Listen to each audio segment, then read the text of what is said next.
তো রিতম পাল ব্লগসের একটা নতুন ভিডিওতে সকলকে এখানে স্বাগত।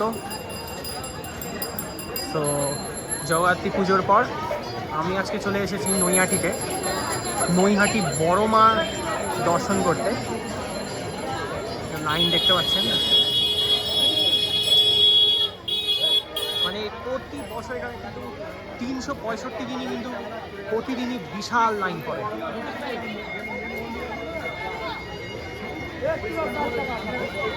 ধর্ম, ভক্তি এবং আস্থার যদি আরেক নাম যদি থাকে সে হচ্ছে বড় মা।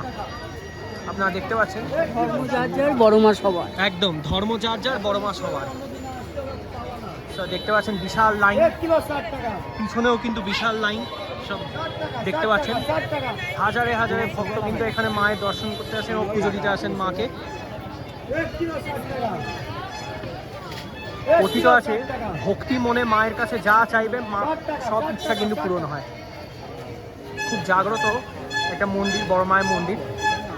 কালী পুজোর সময় কিন্তু যখন বড় মা পুজোর বিশাল ভিড় হয়, বিশাল ভিড়, তখন এই যে রাস্তাটা দেখছেন পুরো কিন্তু লোকে পুরো গিজ গিজ করে ওই সময়। সেদিন পুজোর পরেই এসেছি।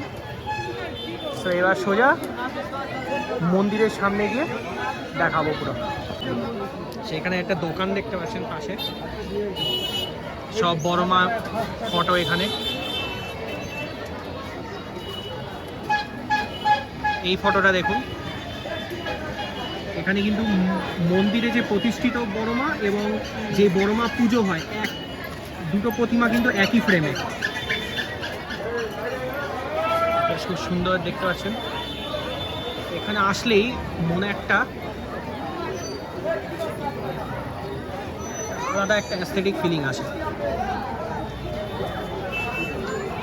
দারুণ রয়েছে দোকানটা।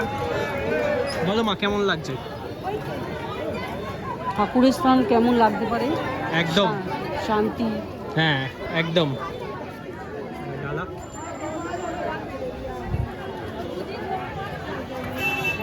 তো এবার মন্দিরের সামনে গিয়ে আমি আবার ভিডিও করবো। তো এখন বড়মা মন্দিরের সামনে চলে এসেছি, দেখতে পাচ্ছেন। এখন আমরা ভিতরে প্রবেশ করতে চলেছি। জয় বড় মা। অন্যদিন আসবেন, আজকে কিছু করার নেই।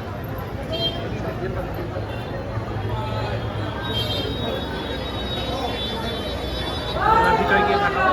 জয় বড় মা। আমরা ভিতরে গিয়ে দেখাবো। তো মন্দিরের ভিতরে দেখতে পাচ্ছেন সমুদ্র মন্থনের যে সিনটা এখানে ফুটিয়ে তোলা হয়েছে। আর এই হচ্ছে ভিতরের অংশটা, আপনারা দেখতে পাচ্ছেন। এরকম সব লুপ ফর্মেশন করে লাইনটা হয়েছে। এবার পুরো একদম মন্দিরের ভিতরে গিয়ে দেখাবো আপনাদের। সো ফাইনালি কিন্তু আমরা চলে এসেছি মন্দিরের ভিতরে। আপনাদের একটু জুম করে দেখিয়ে দিই। মায়ের দর্শন করে নিন। সামনে গিয়ে তো দেখাবো, কিন্তু সামনে কতটা সামনে হয়তো দেখাও যাবে না, কারণ অ্যালাউ করবে না। তো এখান দিয়ে দেখিয়ে দিচ্ছি, জাস্ট মন্দির প্রেমিসেসটা দেখুন। মাকে কিন্তু খুব সুন্দরভাবে সাজানো হয়েছে এখান থেকে। এবার দেখুন, দেখেও শান্তি একদম মায়ের দর্শন। আপনারা দেখতে পাচ্ছেন তিনটে ঘন্টা রয়েছে। এখন দিকে 6টা 1। আমরা এখন মন্দিরের ভিতরে প্রবেশ করে গেছি।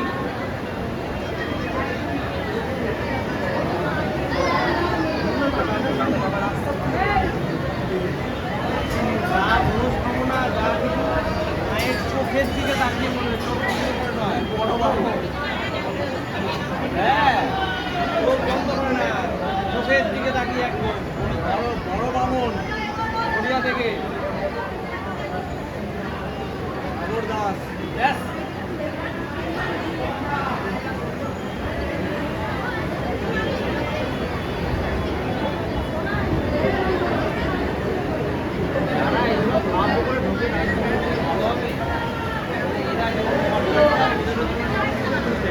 দারুণ লাগছে কিন্তু বেশ।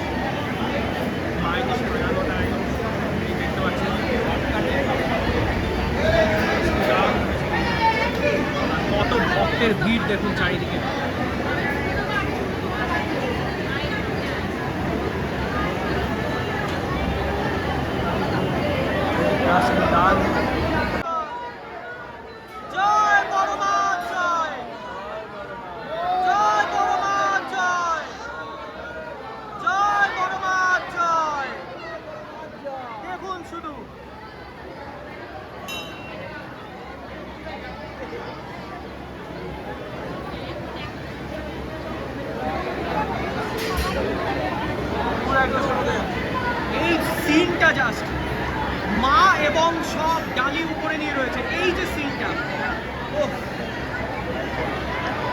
সবাই ডালি মাথায় নিয়ে রয়েছেন এবং তার ঠিক উপরে হচ্ছে মা। এই যে সিনটা জাস্ট দেখুন আপনারা সবাই, এই যে সিনটা, ও মানে ভক্তি বিশ্বাস যদি আরেক নাম হয় সে হচ্ছে বড় মা, সেটা কিন্তু আপনারা এখানে আসলেই কিন্তু জানতে পারবেন।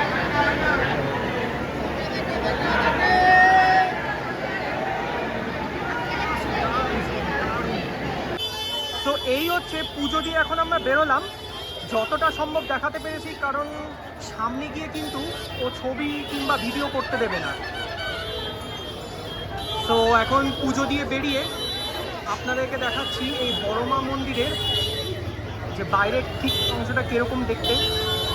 ওই যে ওখান দিয়ে সব ভক্তদের ঢোকানো, ওখান দিয়ে ঢোকানো হচ্ছে ওই সাইডটা দিয়ে, আর এখান দিয়ে ভক্তরা সব বেরোচ্ছে। আর এই হচ্ছে মন্দিরটা দেখতে পাচ্ছেন, এই মন্দিরের চূড়া। আর এখানে দেখুন ভালো করে যে বড় কালী মানে বড় মার যে বিভিন্ন অ্যাঙ্গেলে দেখানো হয়েছে এখানে।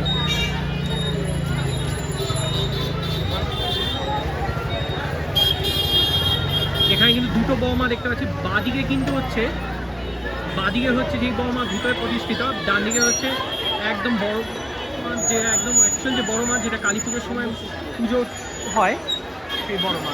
এখানে কিন্তু গোপাল ঠাকুরের ছবি আছে, আপনারা দেখতে পাচ্ছেন মহাদেব এই পাশে।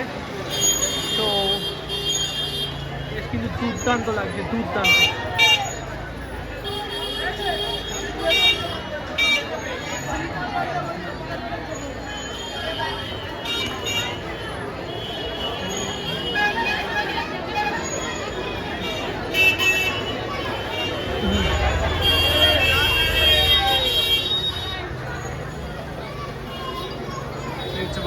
তো পুজো দিয়ে কিন্তু আমরা এখন বাড়ি ফিরছি।